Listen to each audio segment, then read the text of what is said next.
Regal Movie Masters. Unlimited.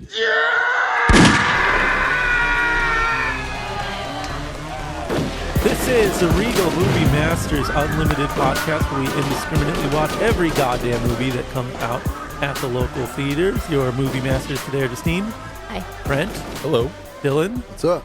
And I'm Colin. But the movies, we got kind of light work this time around on account of Hurricane Swift. Just hit the theaters. Everyone is scared of this girl for some reason, and they moved her stuff around. So there's not a lot of movies. We got She Came to Me.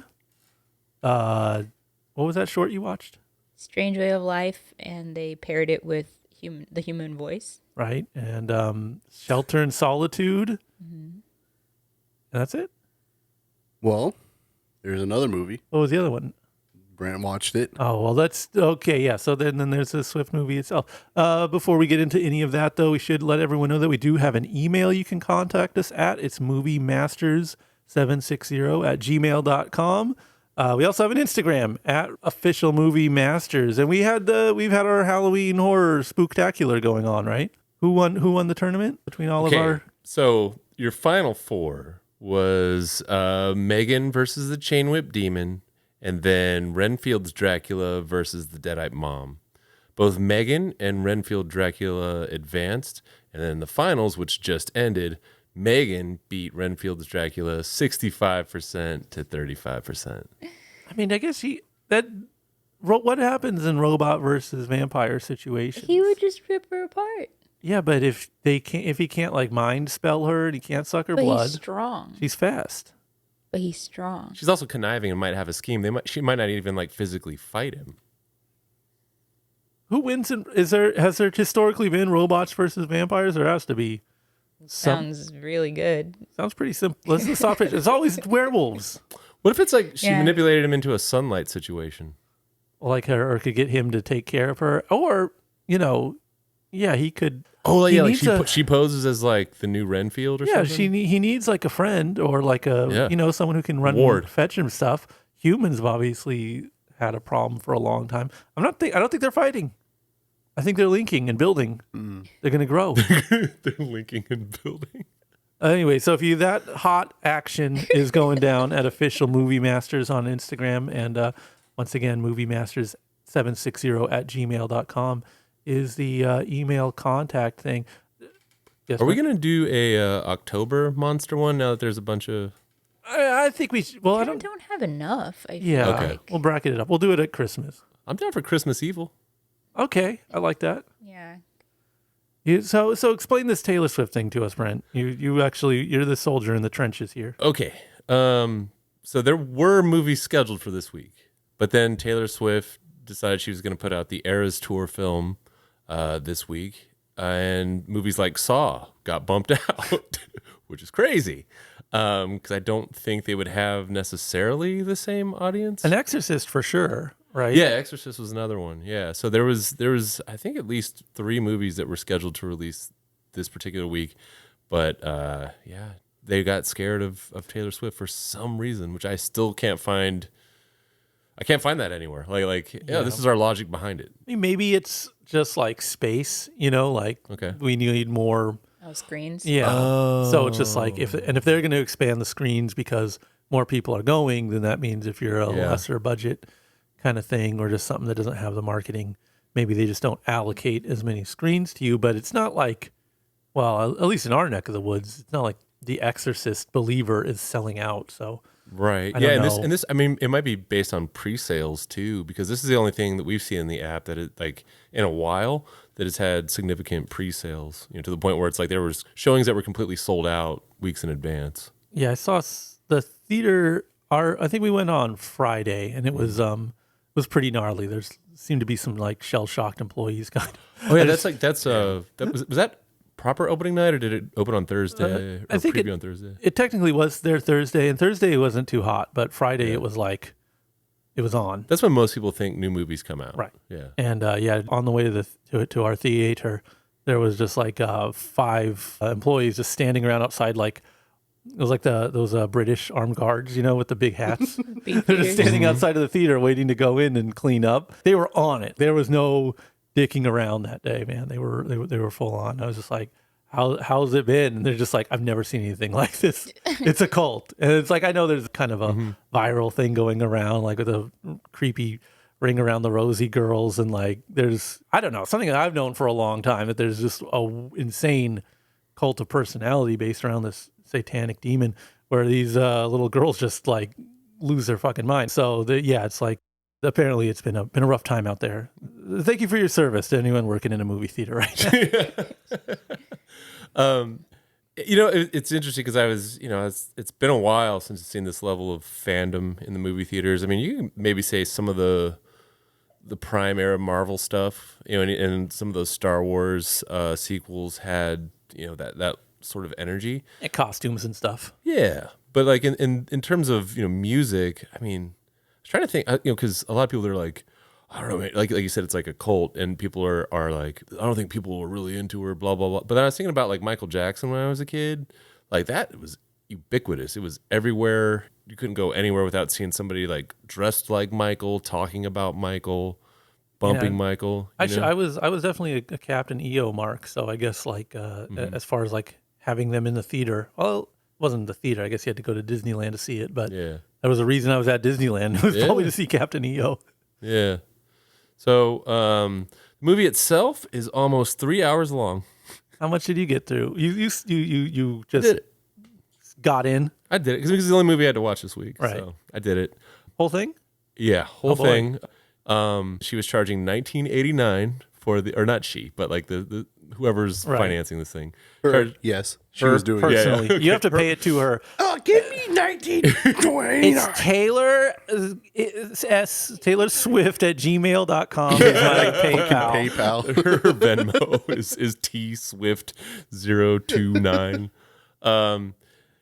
But like that said, now that I've seen it, like I don't mind that she's charging $19.89 for it, because it's like technologically it's a bit of a marvel. There are so many cameras involved in this thing. I lost track of how many shots there were. But the interesting thing was throughout the whole thing, you'd have like an extreme close up and you'd be like, okay, I think I know where that camera is. But then they'd cut to like right across from where that camera would be, and you wouldn't see the camera. So like at no point do you see another camera on screen, yet it feels like there's hundreds of them throughout. I think this is largely achieved because she filmed 3 nights at SoFi. So yeah, there's drone shots, there's up close stuff, there's set changes, costume changes, all sorts of flourishes, like even like the microphone color changes for different songs and different eras. Right, well, they got color changing microphones. I take back everything I've said. Yeah. They don't change color. Yeah. There's lots of like high fashion involved. It's one of those things where I think it comes down to if you like her music or you don't, it's going to determine your attitude. If you like her music, you'll like the concert. And if you don't like the music, then the concert will not. I would say like, but this is a piping hot take you're bringing, but I'm here for it. Okay, well, I'm trying to get something out of it. Yeah, I know what you're saying. I'm trying to wring the sponge here. Okay, 3 hours. Okay, if you want something that's not calming or relaxing necessarily. When I have a question. Yeah. So when it changes era, does she announce it? Like, this is from my country era. No. It kind of, because like, again, this is like 70,000 people at SoFi that know her whole catalog. Oh, yeah. So she doesn't have to say a damn Damn thing. it. But what about the people at home watching it in theaters if they never saw it? What about the people she's converting via this concert footage? I don't know if there's anybody to convert anymore. You guys remember me in 06 as my country? You'll like this one. It's also, let me put it this way, it's also really obvious when she changes eras, like the Folklore album, there's actually like a cabin on stage. Nice. And a moss-covered piano. She grows a beard. Yeah. Damn, she has a beard? Yes, and a flannel. A walking an stick. Axe. An awesome box that she got the axe in. No, like it's really obvious when the era's changed, so she doesn't need to announce anything. And yeah, it's something else. I mean, it's like I would say like if you are kind of into studying maybe like the psychology behind all this or like the phenomenology of it, definitely go and see it, because there is a crazy fandom for her that everybody from little kids to, like I said, grown ass men are just all about her. Kids in the mind. Kids of all ages. I'm trying to figure out how to put this into words. You know how like a Marvel movie's kind of ruined a generation of men, or just got like sunk its claws into a certain kind of boy and just didn't let him grow. Like I tried to watch that Ahsoka show and I can't know what the fuck is going on in it at all. So you have to watch these channels. They're like, so if you've played Battlefront, then you know the writing that's on this temple. I'm like, okay, it's useful to me. You know, the typical Arabesh. let me tell you. Okay, the number one girl movie right now is about a toy from the 80s. You got the girl dinner movement. It's promoting eating snacks for dinner.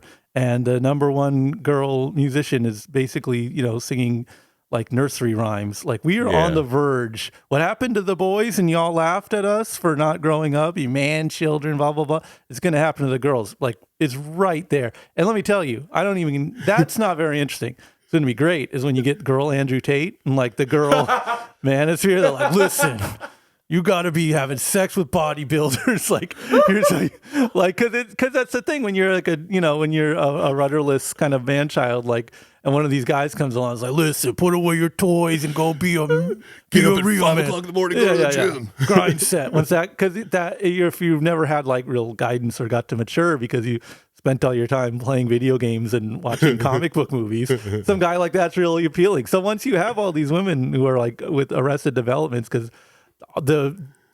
conceptually like deep art to them is when you like that. Then once the girl version comes out, that's just like, ladies, are you ready to? Dude, it's gonna be so sick. I can't wait for them to get a dose of what we've had. Keep making toy movies like the Polly Pocket cinematic universe, all that shit. Like more, please. More like I'm rating. What's it called? Infantilizing. Keep of it. the culture. Yeah, don't. It's that's the patriarchy wants you to be a contributing member of society. Like stay in. Y'all got way into Animal Crossing during the pandemic. You'll come back to it and just play those fucking games, sing these nursery rhymes, and like eat cookies and crackers for dinner. Yes, please, because I need to see this Lovecraftian horror come to fruition. Yeah. So, 3 hours of Taylor Swift. Unbelievable. I made it through though. It was funny walking through the halls. It was like you're in a Sephora or something. It's like just like all the music pumping through all the different theaters. It's it's a weird scene out there, man. This is like what do they call it? Atomization or like the polarization or whatever the fuck, but like you get this going on this week, and then next week, boom, Martin Scorsese movie, 3.5 hours. Fuck you. Jesus. You get to be a little girl, or you get to be an 80-year-old man, and nothing in between. I'm all in on 80-year-old men. By the way, that's me. I just got to sit this week out, and I'll be happy. But we don't entirely sit this week out. There's some movies out there. Dylan, what's the first one we're talking about? Oh yeah, Colin. We got She Came to Me. You know that movie? You see that one? I saw it. Yeah, it was great. Yeah, it was a good one. Well, like from what I remember, She Came to Me is a romantic comedy of sorts. It's about like a composer. I believe it's Stephen Radham, played by Peter Dinklage. He has like a creative block and is like unable to finish the score for his like big comeback opera. And like at the behest of his wife, like Patricia, played by Anne Hathaway, formerly his therapist, if I remember that one correctly, he sets out in search of inspiration and finds much more than he bargained for in Marissa Tomei's character. The tugboat captain. Yeah. This was so cool. They don't like make movies like this often. No. Like where you have like a middle-aged intellectual man who's like neurotic, and just for no reason in the world, every woman that's way out of his league wants to fuck him. You don't see that. And boom, checkmate. It's a woman director and writer, right?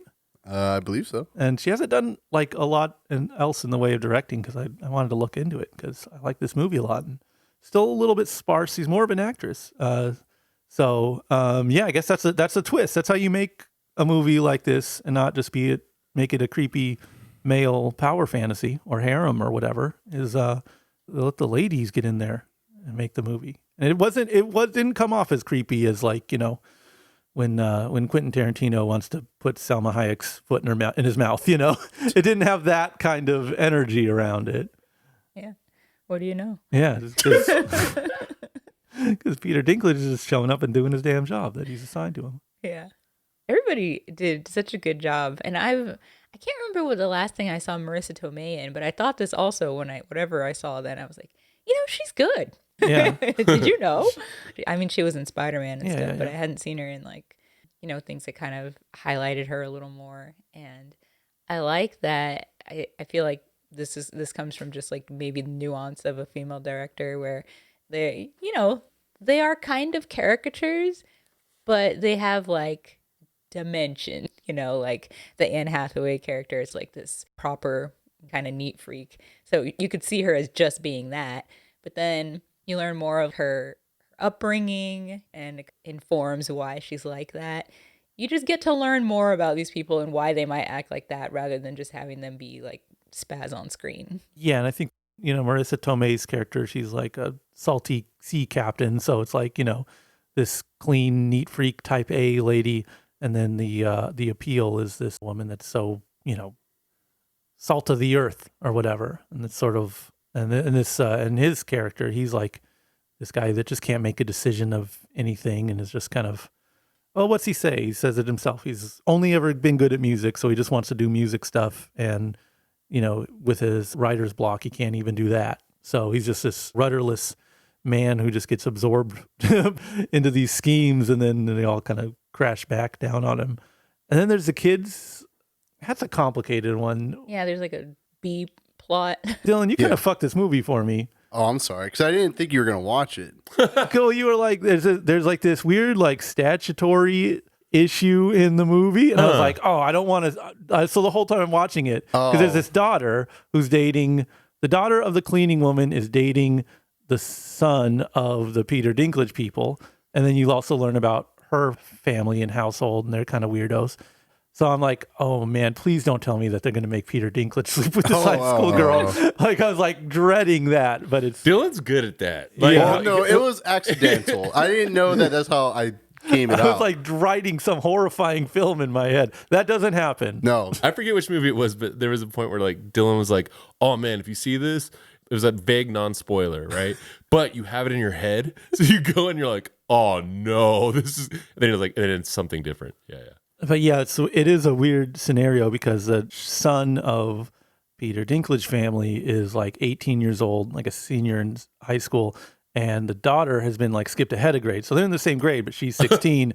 But when her dad finds out about this relationship, he's like this, not like an anger psychopath, but just like a type A, hyper type A. Yeah. And he's like a court stenographer, so he knows all this legalese. And he's like, we can have him put on a list and this and that. And it's like, it's weird. It's a gross plot. It's a weird plot.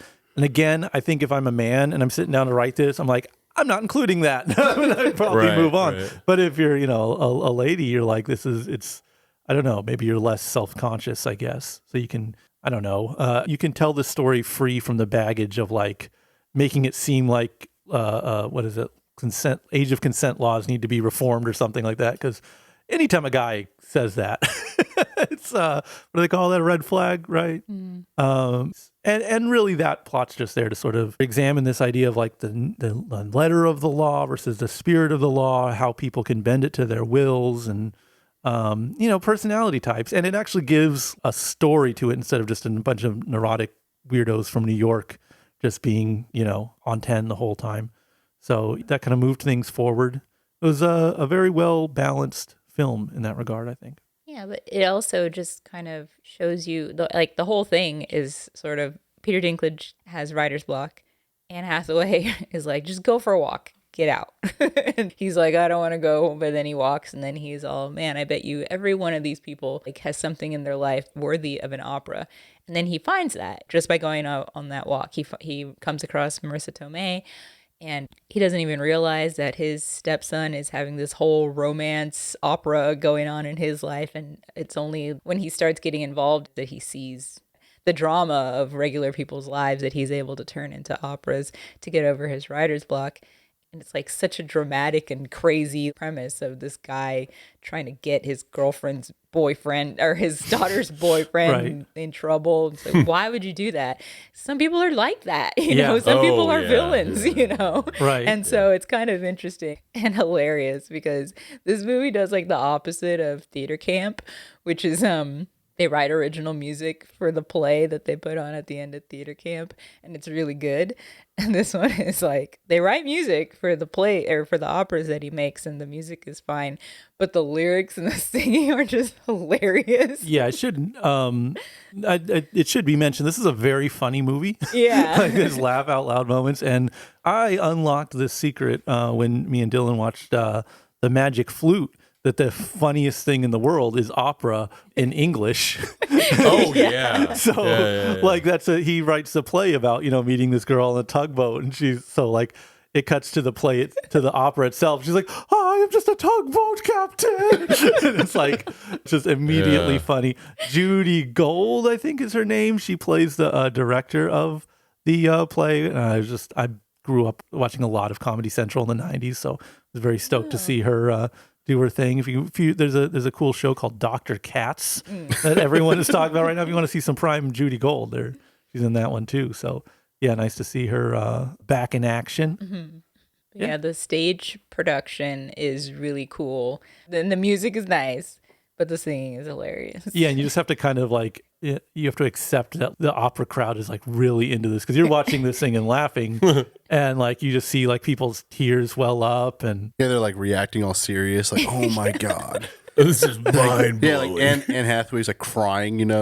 It's like so fucking funny. Salty tears. And his like competitor, who like they mention it. It's like 2 sentences in the film, but it's like one of the funniest parts. He has like this rival opera composer who like sees him after. Oh come on! He's like the young up and coming guy. Wearing like a leather jacket. Yeah. Oh yeah. The hair edgy. like slicked back, kind of like messy too at the same time. I gotta say, you really did it on this one. That was an amazing piece. Normally I don't pay compliments, but I gotta hand this to you.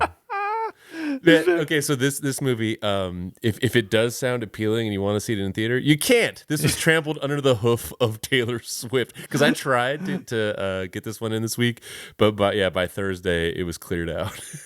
Yeah, I'm sure it'll get out streaming or something like that somewhere. But yeah, it's tough for these little films right now. It definitely is. Let me tell you, this was not one that I was looking forward to. I don't know what it was. It was just like, no, that doesn't look good. I don't know. Maybe it was my low expectations going in to where I watched it, and it's, you know, just a pretty palatable, smart film. It's like, oh, this is actually delightful. So if you're like me and did not want to watch this movie at all, or thought it was just very unappealing, you were wrong. Very appealing. Dylan, what did you walk away from the film with? You know, I walked away with some happiness, man, some joy. You know, Peter Dinklage, and I'm not gonna. You know, he left with some unblockage on his inspiration, Yes. and I was like, hell yeah, man. Because the entire time when he first shows him and he's like having an anxiety attack, I was like, damn it. Poor guy. I was like, I don't want to see There's him a lot have of representation. Yeah, for real. I was like, I don't want to see that. It's like my life. I don't want. This sucks. I never want to see my life on the screen. Yeah, not like that. The guy hiding and having to count. Mine's a little different, but like, I don't want to see that shit. But you know, he overcomes it, finds the power in love and sex and art, dude. I came out with that. I came out having with like a new vision of religion. Tell us more. Where you at with it? Catholicism is cool. It's cool. That's all I got out of it. It was I had a great time. You know, it was fun. I like watching it with 3 different couples like spread around, and all of them feel like they're all asleep. Because we did watch like the last showing of that night. Yeah, and I was just like, "This is cool." Is it? Anne Hathaway still the GOAT? Absolutely. Yeah, she's great. Goat in what? In general, Acting? Yeah. Oh, okay. That's why I didn't really know anything about it other than like the little synopsis they put on the Regal app. But I'm like, oh, Anne Hathaway. Mm-hmm. should be good. No other information. I actually realized I had never seen Peter Dinklage in anything that I can remember. Oh no, Avengers Endgame, dude. When he builds Oh, right. facts. Thor's hammer thing, That's true. hammer axe. But I know he's like a big deal, but he's from like shows that I never watched. Game of Thrones cult. Yeah. Yeah. But I missed that liked boat. him. Dude, He there was cool. remember that trailer for that movie where he was like writing poems for a girl, but a guy takes credit for it. Oh, And then I never seen that fucking movie. Yeah. I was like, oh yeah, I want to see that. I've never seen it ever in my life. I've never seen it. That's some times. Mandela effect shit because I remember seeing that too, but it doesn't exist. Yeah, they be showing trailers and then just. We're working on it, okay? Hey, listen, I saw a trailer at the beginning of the Magician with the Penis. What was that called? Back on the Strip. Yeah. And it was like a parody of Tyler Perry movies, like a scary movie style parody. And I swear to God, I Googled it and there's not even an entry for it. It is so like They're not, messing with you. I don't know. I mean, what do Maybe you it's like the we're talking about like that Thanksgiving movie that was like a trailer between Death Proof Right. and Planet Terror. Maybe it's that. It was not, but Maybe you dreamed that. no, I mean, that's not far off from Yeah. my dreams. So You do like magician penises. This is the man that like about a year ago sent us a text that said, "I thought I was driving to work, but I am in the Regal parking lot right now." yeah, definitely took am more trained up to go to the old Regal. It's messed up. But, Blue Beetle was supposed to come out for like 5 Yeah. years. So. Okay. So who knows? Fair. Yeah, maybe we'll get my Tyler Perry parody movie. Eventually. Tyler Parody. They messed up not calling it that, but Well, you don't know yet. It's not They out got yet. 5 years to get Yeah. it together. At least 3 more. so She Came to Me. Is this one? Are you going to fall in love, or is it? Do you have writer's block for this one? I'm in love with this film. I really liked it. I enjoyed it thoroughly, and I like movies like this. That's it. Yes. Get addicted to romance. Mm. This is a good movie. I also was surprised. Not like I thought it was going to be bad, but just like I didn't expect it to be that good, It shows a lot of different kinds of people. It shows a lot of how everyone has to deal with everyone else's problems and they become your problems.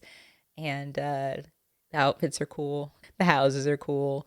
Everyone does a good job acting. And it was a good introduction to some actual acting from Peter Dinklage too, I thought.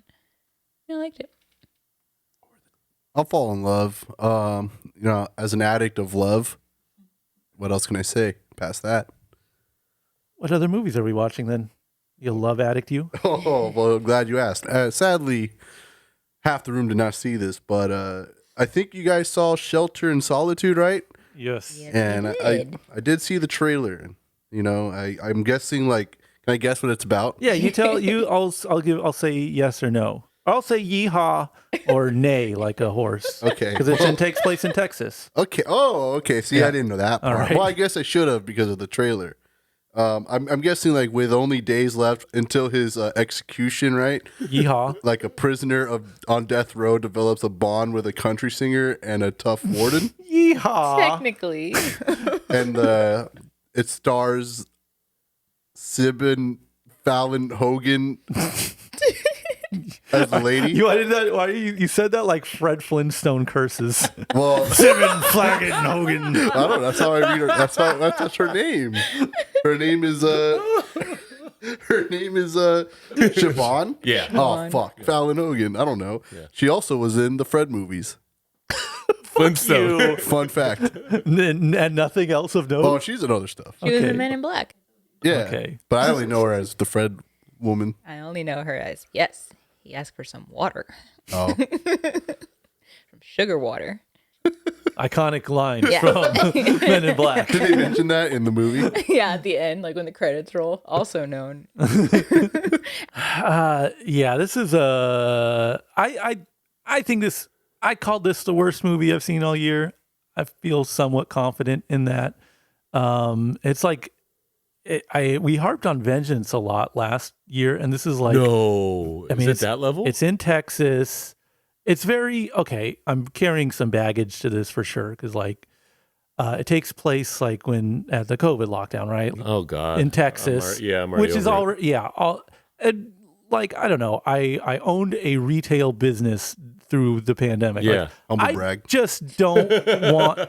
I have no energy towards that stuff other than okay, that's gone. Okay, we're done. Yeah, we're just over it. It's fucking- past. yeah. Okay, cool. Done. Cool. Draw the line, let's go. I don't want to fucking have mass conversations or vax conversations or any kind of conversation. I was like, that's done. Okay, moving on.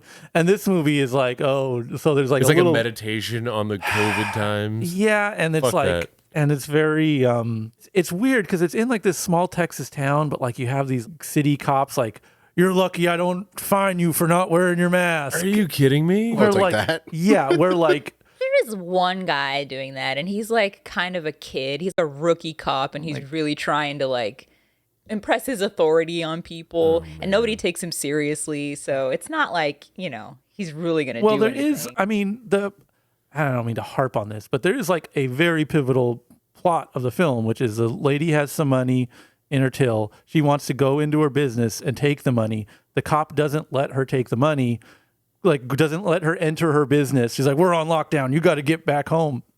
So it just doesn't, all that stuff makes it just really not ring true at all. It's like we're talking about with dumb money. It just happened. And then someone breaks in and steals the money. So the whole inept cop thing, like that's kind of a huge plot point as it rolls forward. And then she takes a job as a prison guard, and there is one prisoner in this whole prison, and she just hangs out Well, with it's him. COVID. So. He's the whole only time. guy on death row at this prison. Death row, and she's his guard, but she's just like hanging out with him. It's fucking weird. It's very weird. And I also like, I don't know, I just, this distaste I have for like any hillbilly shit. Yeah. Like I know country music is cooler now than it was before, and there's Coulter Walls and Sturgill Simpsons, and we're supposed to like pretend to like that stuff. I fucking hate it. I don't like it. I don't like twangy bullshit. And she's like, she was this country singer. That's her Vogue thing, is like she was a country singer, but she didn't quite make it. And so like in her bar, it's just posters of the same flyer for a show she played in Nashville once. Bro, it's like rough. It's rough. She's like a fun lady. She's this brassy gal, talks too much, and like, if you find that charming, then this is gonna probably be fun. Like Justine, you didn't hate this as much as I did. No, right? I was pretty surprised at your reaction. It did feel like it was 3 hours long, but it totally wasn't. Like, it's an inoffensive movie in that, like, kind of a little Hallmarky way. Okay. Here's a lady. She's not quite a washed up country singer. She just, like, when she was young, kind of got some juice, went to Nashville. They did like a live recording, and now she just can't let that go. It didn't go anywhere. Her career didn't. But, she pivoted. Now she owns a bar, and so she can still sing in the bar, and she still, has a good attitude, and everyone likes her. But she's really like, she needs people. She needs people to be paying attention to her and engaging her, and so lockdown is hard for her. And one of the things that she does, because she's trying to get some money, 'cause she can't have her bar open, is she takes a job at the prison where her brother is the warden, and he's just kind of like, whatever, just don't mess anything up. But because she's this weird person, she gets too involved in guarding this death row inmate, and the inmate is kind of like, he's on death row and he doesn't want to talk to this lady he doesn't know, and she's bothering him. But then eventually she's able to like open him up, and he doesn't have anybody visiting him, and they have to like separate the prisoners, so he's all alone except for her coming by. I guess that's the shelter in solitude. Right. So along with this story of just like these two people kind of bonding over lockdown, there's also this issue of capital punishment and how they're still going to go through with this execution, even though all these other things were going on at the time. And for me, anytime you're going to have depiction of like a capital punishment issue, it will get an emotional response. And this was not any different. It didn't handle it poorly. She finds out, that this guy, he did do a murder, but it's a little bit like, this is kind of justified. Why didn't people look more into this? She's trying to get her brother to call the governor, and the governor's like, whatever, we don't really care. And because she's kind of just made this connection, and she's like a friendly person, and she's trying to do what she can, and but she basically can't do anything except be there for the guy. So I thought it handled that pretty nicely, just kind of showing two people trying to understand each other and getting comfort from each other when there's no one else around to give it to them. I thought it was fine. I mean, like, I didn't come away with it learning anything or having anything to tell people, you should really watch this movie. But it exists, and it seemed like, you know, she was happy to make the movie, and she wrote it too, and, you know, good job. I appreciate the breakdown, but that still sounds terrible. It's not like a fun, I mean, it's kind of like, and there's like dorky parts or something, because she's like this animated character, but, you know, it's not funny enough, it's not dramatic enough, it's just kind of, I'm assuming this is her first screenwriting. It's all done by her, and it kind of has that vibe where it's like, could have got some notes on this. Hey, Colin, you've been on record as stating that you don't value your time on this earth. At any point, were you tempted to walk out? I just don't like accept that as a option. I mean, once I'm in, I'm just gonna watch the movie. You know, it's not the worst thing, but I definitely like. Again, I'm admitting I'm bringing my own like baggage, if you will, to this movie. But at the same time, there is like, maybe it's the fact that it is sort of a serious idea, but maybe just a lack of craft to address it. Right. So it kind of feels a little cheap. And I don't know, even like, and this is just, I don't know, maybe spending too much time thinking about a movie that really just isn't meant to be seen. I mean, we're watching this not because it's like, oh, I can't wait to see this movie. It's like, fuck, there's nothing else coming out this week. There's nothing else coming out this week. All right, Shelter in Solitude, let's go. So it's not like this movie's making me watch it, you know, but I don't know, even the anti-death penalty overall message that it has is like, well, yeah, but you spend all this time showing that the guy is, like in this guy's case, he was kind of justifiable for what he did, but that's not the same as being against the death penalty. It's against the death penalty for this guy, this character, who, by the way, doesn't get off of it. So it's not like you get a resolve. And I don't know. It's just I just kind of walked away like, I mean, whatever. It's just, you know, something that happens and you watch it, and it's clearly, you know, not for me, and I have issues blocking me from liking it, but it's also not like well done. Without seeing it, I'm just backing you hard on this because I feel like there's like this awesome thing that happens every October where I can just turn my brain off and go, yes, it's time to watch some like scary movies, some horror movies, some entertaining movies that don't have, you know, thinky in it. So I think like maybe the timing have been weird for you. Well, I don't know. Like I said, I just don't think there's or just no craft behind. Yeah, I mean, there's not. Yeah, I don't think there's a way you could make me like this movie. I think it was kind of doomed from the start. Yeah. But again, it's not the movie's fault in a way. It's just I don't know why it's just there. Like I said, it's like an inoffensive movie. It just is kind of inept. Right. It's just not a very good movie. Yeah. But it's not like there's no reason to be mad at it. It's reasonably not good. I think it's not. Yeah. Okay. It's not a very good movie, and it's also like has these things I just don't like to see. But I mean, and so you mash that all together. Even saying something like the guy doesn't get away at the end, you know, it's just saying that this guy is okay because he didn't. Well, he did do it, but he was like that he should be an exception or something like that. I think that the fact that he doesn't get off is exactly what you needed to do in this case, which is like death penalty bad. Yes.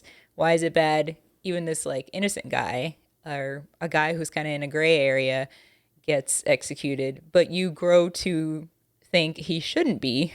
That's the point. It's like there's people that shouldn't be who are getting it. She's even trying to get like a stay of execution and say, look, we got new evidence. And people just are like, no, we don't want to do that. So it's like the whole thing is broken if this guy can't be saved. And I think that's the point. Yeah. So there's some, what do they call it? Nutritional value in it. Maybe it has people walking away feeling a little something. I don't know. I'm not going to keep shitting on this movie. It's not a movie that's like you shit on, like, oh God, and then this happened, and then this happened. Yeah. You break down every microtransaction in the film is. Yeah. No, it's not not something you that. can have fun. It's not something that's fun to watch. It's not something that's fun to make fun of. It just Yeah. exists and whatever. Yeah, so I'd say for this film, I'm gonna keep it in lockdown.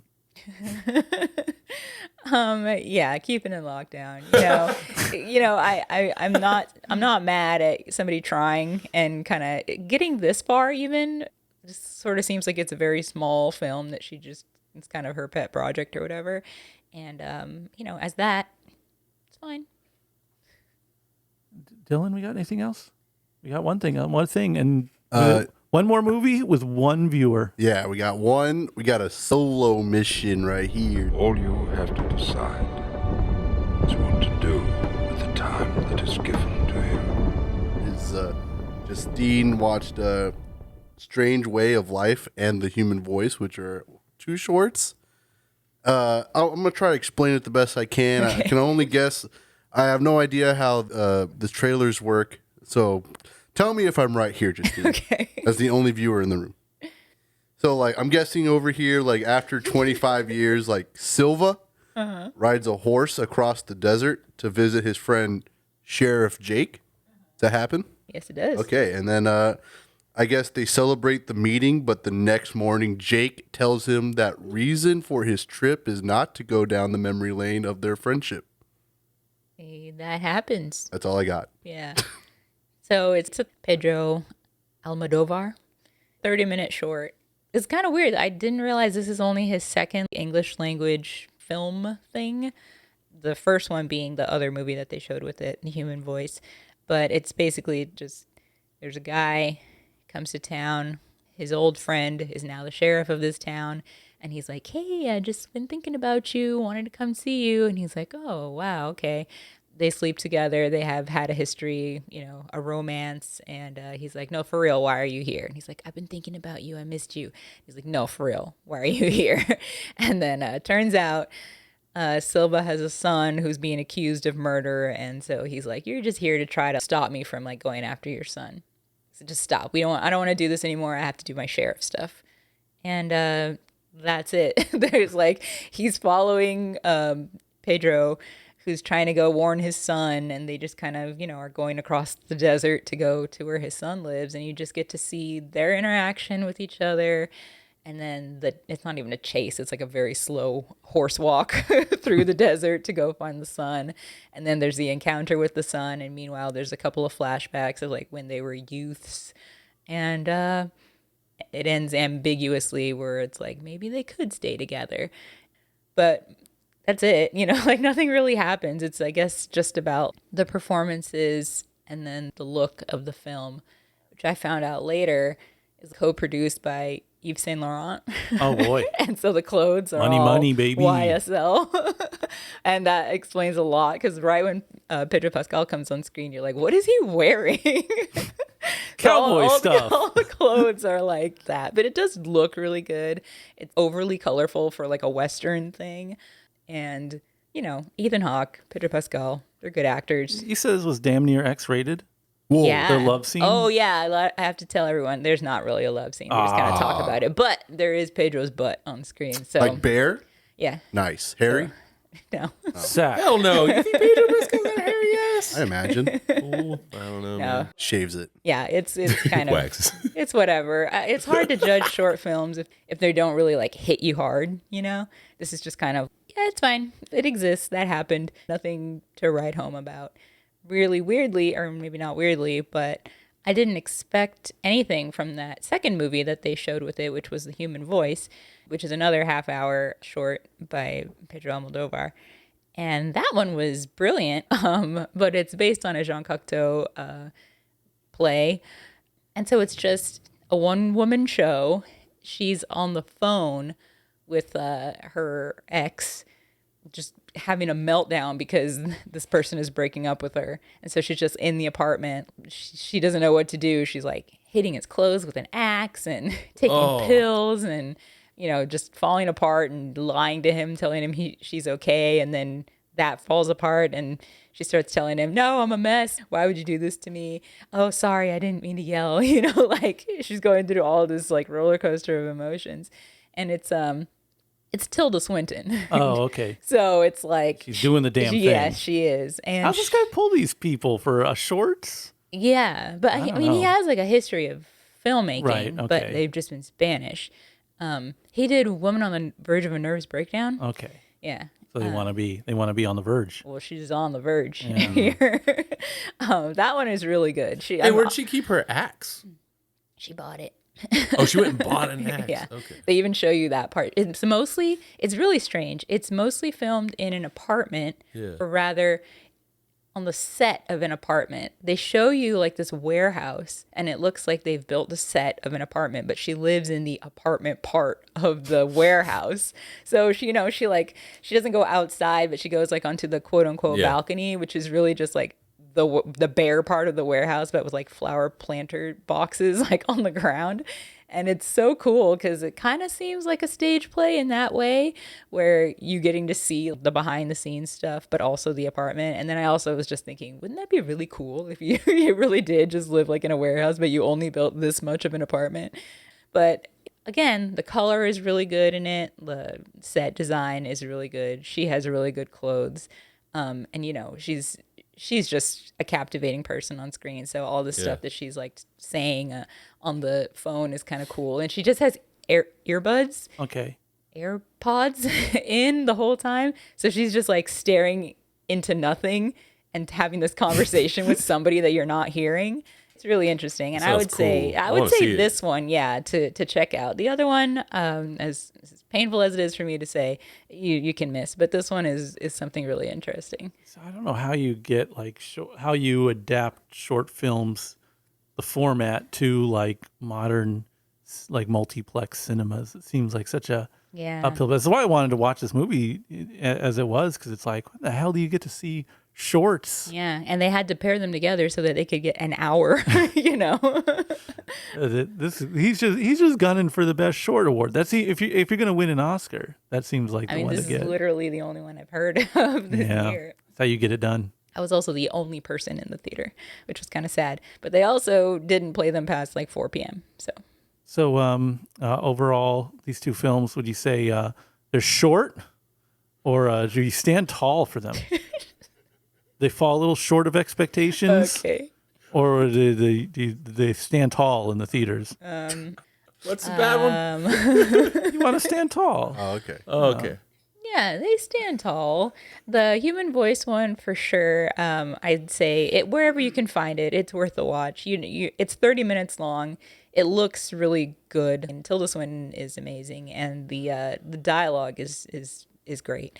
And then the other one, if it's paired together, why not?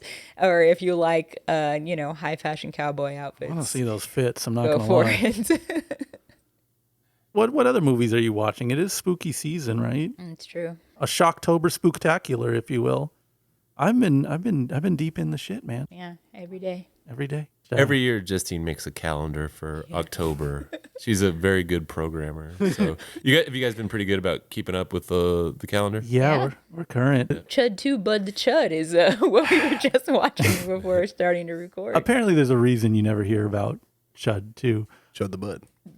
I watched the best double feature of Eaten Alive from Toby. Speaking of hating redneck shit, man, I think that Toby Hooper, he had some real contempt for that culture. Yeah. That is such a cool movie. I've seen it before, but like rewatching it now, I don't know, that ambient, Ambiance. the ambient AM country music playing creates an ambiance. Yeah. Yeah. Sonically, it's kind of the same as what he did with Texas Chainsaw. I don't know if I remember this movie being like so polished compared to Texas Chainsaw, but it's still pretty gross looking. Really, really, really great movie. And that Blood Hook movie, it's this. Have you seen the cover of it? Can you picture it? It's like a girl I can't. getting fished up with like a What's fishing it called lure. again? Blood Hook. You'll as soon as you see the cover, I think you'll be Yeah, let me check it. real shocked quick. into it. It's distributed by Trauma. Oh my God. Yeah, yeah. And it is Actually, I have this on VHS. way better than it needs to be. Okay. I was like expecting kind of what you expect when you look at it, but it was a pretty standout film. someone wrote a script and like stuck with it, and all the things that are included in it play a role in the movie. It's surprisingly maybe not well done because it's just a low budget horror, but for rural creep action, smarter than it needed to be. It was a great double feature too. I enjoyed that one. Dang, so Eaten Alive was 1976. Yeah, so not that far off from Texas Chainsaw. Couple years. You know that one, right? Just the reboot. Is that what you're talking about? Oh, man, that's great. Well, there's like, I think Eaten Alive was the American title for one of those cannibal Holocaust movies. Yeah. Or cannibal something movies. If it wasn't Holocaust, it's something else. So it's easy to get it confused. Oh yeah, I remember this one. Really? Yeah. So surprised how much I liked it. What y'all watching? I think the highlight for me has been Choke. Oh yeah. Well, What? Child's Play. Oh. should Like I, Target. I got the DVD at Target of Choke. should I try the bit? I'd like to hear David Byrne's take. All right. I'm proud of this bit. I've been workshopping it. Okay. Child's Play if it takes place in Scotland. That's it. Oh, That's the wow. bit. Let's go. It's not a Scottish Chucky. It's Child's Play if it takes place in Scotland. In Scotland, yeah, I got you. Chucky, no, get down from there, Chucky.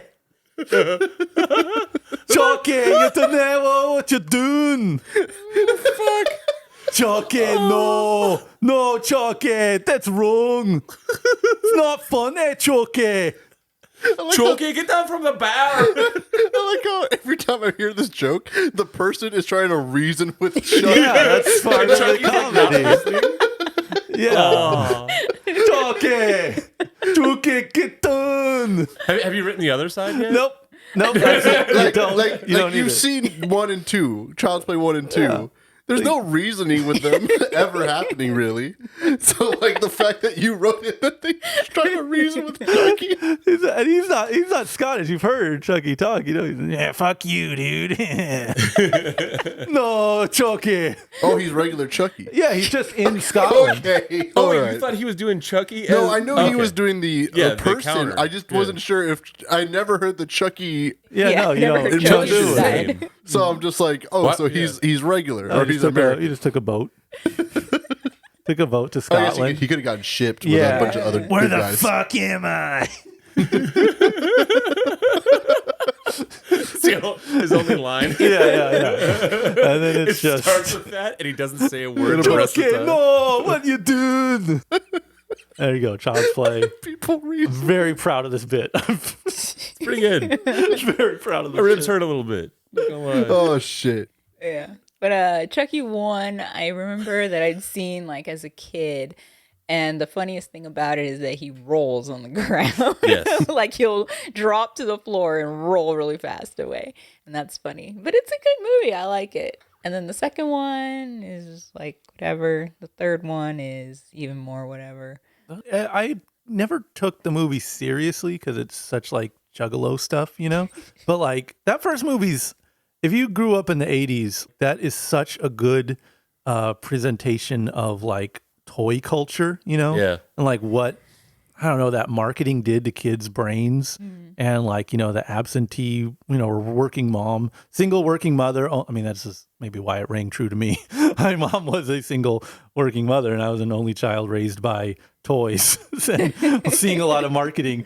So when I'm seeing this kid get obsessed with these good guy dolls, I'm just like, oh damn, yeah, it was like that. I get it. So yeah, that's like really some substance to that one. After that, it does get a little schlocky. I guess we'll chime in next week with Bride and Seed, etc. Did you watch the recent? I guess it's a reboot of it. Have you The seen series? that? No. The movie. Yeah, there's a new movie and then there's a series also. But we haven't got there yet. We're going chronologically. Yeah. You're in for So, a treat when you get to the movie. Franchise Fridays, baby. We're watching the franchise movies, and then I'll highlight a couple franchises while we're talking about that. I really liked Becky and the Wrath of Becky. I remember they played for the Wrath of Becky played for a couple days in Oceanside. And I was thinking about going to see it because I had heard a couple good things, but I missed it. And then I caught it on streaming or torrent. I don't remember, but I really, really dug it. It's just, I I remember texting you, Colin, about it, and you're like, "So Kill Bill?" It sounds a lot. And I was like, "No, it's really not." It's like a teen girl that just horrible things happen, and she's an extremely violent person enacting her revenge. So yeah, I mean, I can see where you get the Kill Bill from, but yeah, it's awesome stuff. You got Kevin James as a white supremacist.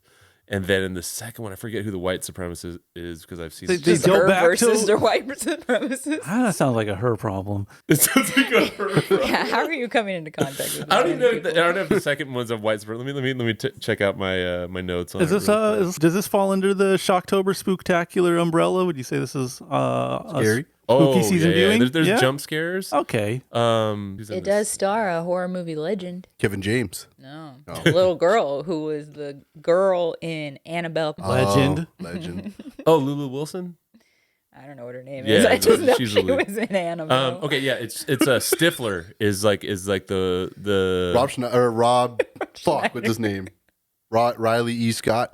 No, what's his name? Bro. Fuck, Sean William Scott. John William Scott. I think Oh. he's like Oh, a. there you go. I forget. But See, I you think say like 4 names in a row. yeah, You'll just get throw it. some names. I want to say he's like a Proud Boy or something in the second one. Oh. I don't know, but yeah, there's like, but it's just like it's like really cheap, easy ways to justify like crazy Right. murders.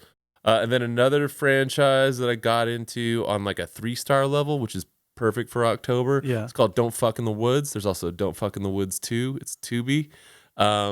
I thought it was just going to be like background filler, but I actually stopped and started watching them.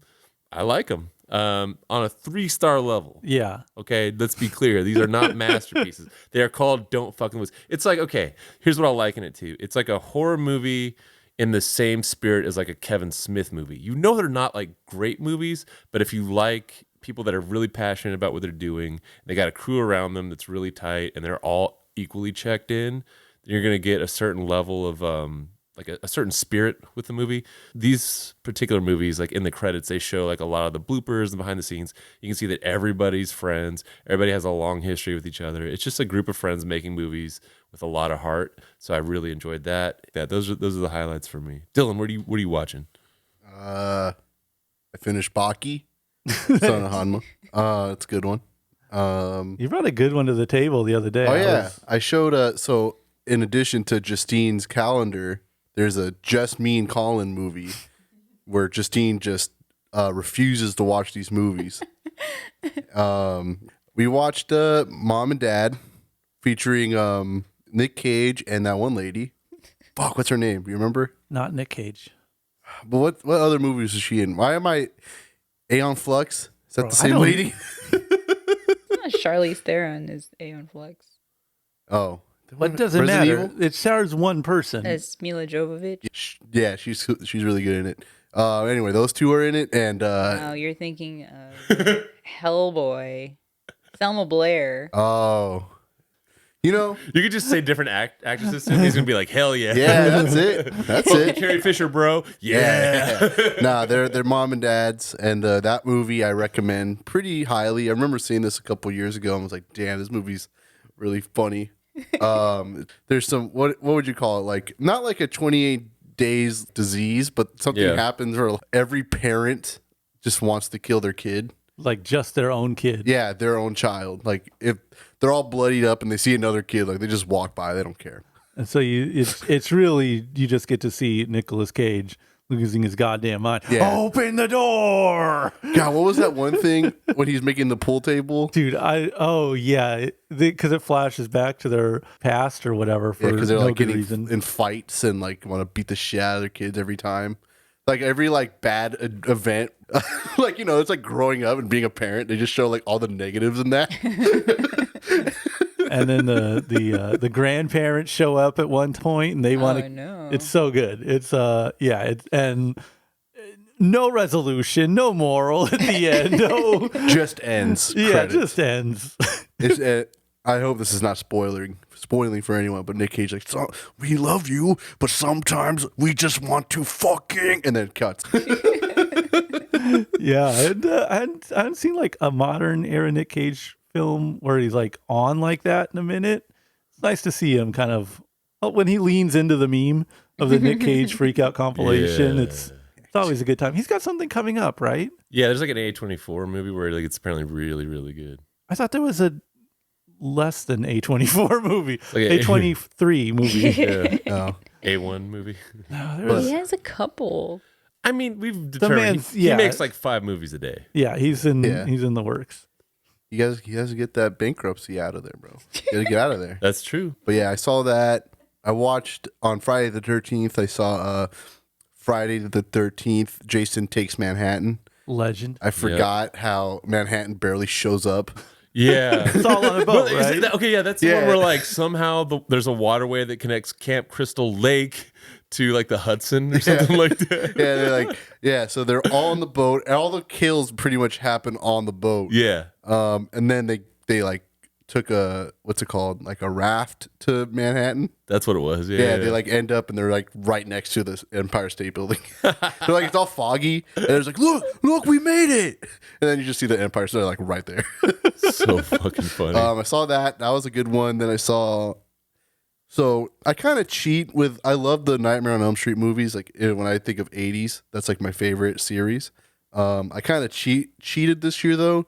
Skipped 1, 2, and 3 because I always watch 1 and I always watch Right. 2. Or I'm sorry, I watched 1 and I watched 3, The Dream Warriors. But I skipped straight to 4, Dream Master. And that movie is still funny. Yeah, it has to be, right? Yeah, because it starts off with the remaining. Sorry, Joe, you want me to spoil this or it doesn't matter? I Dude, think it it's did like come 40 out years old. I don't know. Maybe you want to watch it. Spoiler alert. Or Yeah. spoiler alert. for a It movie that starts came out off- in like 1989. Nightmare, 88. Nightmare 4. Nightmare 4, The Dream Master. It starts off with the 3 characters that lived from Nightmare 3, The Dream Warriors. the Dream Warriors. So and this the they're- guys from Dawkins, or No, they're not there. That 3 is Dream Warriors. Or 3 Dream Warriors features Dawkins. but Dawkins survived Dream Warriors. Yeah, they survived. They made that song about So, it. okay. The surviving people from 3. 3 who weren't Dawkins. Yes, exactly. They're there, and they're like, "Oh, Freddy's coming back." No, shut up. He's not coming back. See, he's dead. And then, in like 5 or 10 minutes after they say that, Freddy kills them all. So like, All scu- yeah. Sadly, they killed the black guy first, which was I was like, "Whoa." it happens. I forgot that happened. I thought they killed the mute guy or not the mute guy, but the waterbed guy first. But my memory misled me. So they killed the black guy first, sadly. Then the guy in his waterbed. Then he kills the lead girl from 3. Then just a new girl and friends.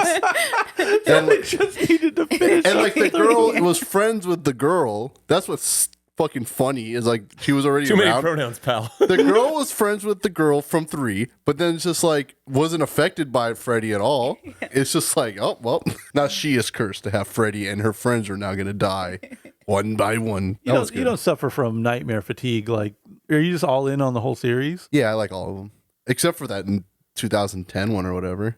That one sucks. That was weird. Yeah. But like, I like all the. I think I skipped 1 and 3 and 2, sadly, just because I know I watched 1 and 3 like some point this year already. Right. Like, Oh, have you ever watched Never Sleep Again? That documentary on it? yeah, the 4-hour Pretty documentary. sick, Yeah, yeah. I've seen it multiple times. Hell yeah. But yeah, like, I'll sleep to it. yeah, I'm trying to watch 5, The Dream Baby, oh, that's a The good Dream one. Child, I believe what it's Yeah, called. the dream. Yeah, the posters and stuff for that were always so cool. Yeah. It's like the stroller with a Yeah. claw thing, right? Yeah. Okay. Yeah, sadly, I always Iconic. thought the posters were the cooler parts of the movie. Yeah, yeah. But the deaths are cool, and you don't care about these like throwaway characters realistically. But yeah, I don't know what else. Oh, that's all I've seen. Oh, there was a movie that I texted Colin about, like saying you'll love this, because I'd only seen about maybe a quarter of it. ERAS Tour. It was called a Dark Song, and it starts off with this like procedural, like occult ritual. I was like, oh man, this is cool. Like they're showing you how rituals are done and all that, and then it just kind of turns into a movie about healing. Oh. So I didn't even have the heart to tell you, oh man, don't even bother. Well. But yeah, I got it kind of like that's like mid grade. Yeah, I'm pretty on rails right now, so I don't really. There's so much stuff on my my log that I don't even remember watching. Like Zombievers, I couldn't tell you a damn thing about I it. hope you can't tell me anything about zombie. Jersey Shore Massacre, produced by JWoww. Yeah, well, I don't remember that one either. But not everything has to be creepy or scary. No. We watched Monster High and Yes. Monster High 2. That's cool. They're funny. It's true. I'm kind of gatekeeping the Monster High fandom right now. I don't. Well, you I can don't wanna put also people watch on. all back episodes of the web series. What, you don't want your episodes to lag when you're watching them? They are like flash animation, though. Yeah, Newground style. What's been your favorite spooky movie we've seen so far? What is it, From Beyond that we watched? We watched. Well, we watched Reanimator and From Beyond. Yeah, I really enjoy those. Yeah, From Beyond. Okay. From Beyond over Reanimator is nuts, but I'll respect it. It's funnier. I don't know about that. Yeah, because the guy is slimy. There's no funnier payoff in the world than the Talking Heads poster and the Reanimator, and then they have a severed talking head. Yeah. Dylan, Yeah. we're going back to the theaters, right? I fucking hope so, dude. We're not just sent up here watching old spooky movies just because it's October, right? We watch every goddamn movie that comes out at the local theater, right? I guess. Well, why don't you tell us what those next movies are? Unlimited.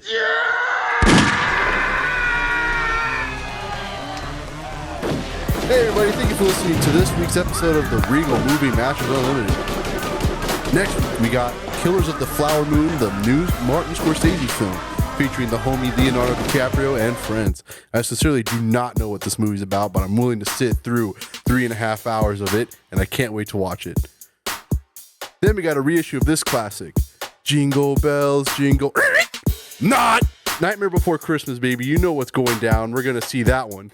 And we also got The Other Zoe. Not too sure what this movie is about, but quite honestly, it looks really good, and I cannot wait to see it. Anyway, we'll see you at the movies. Bye!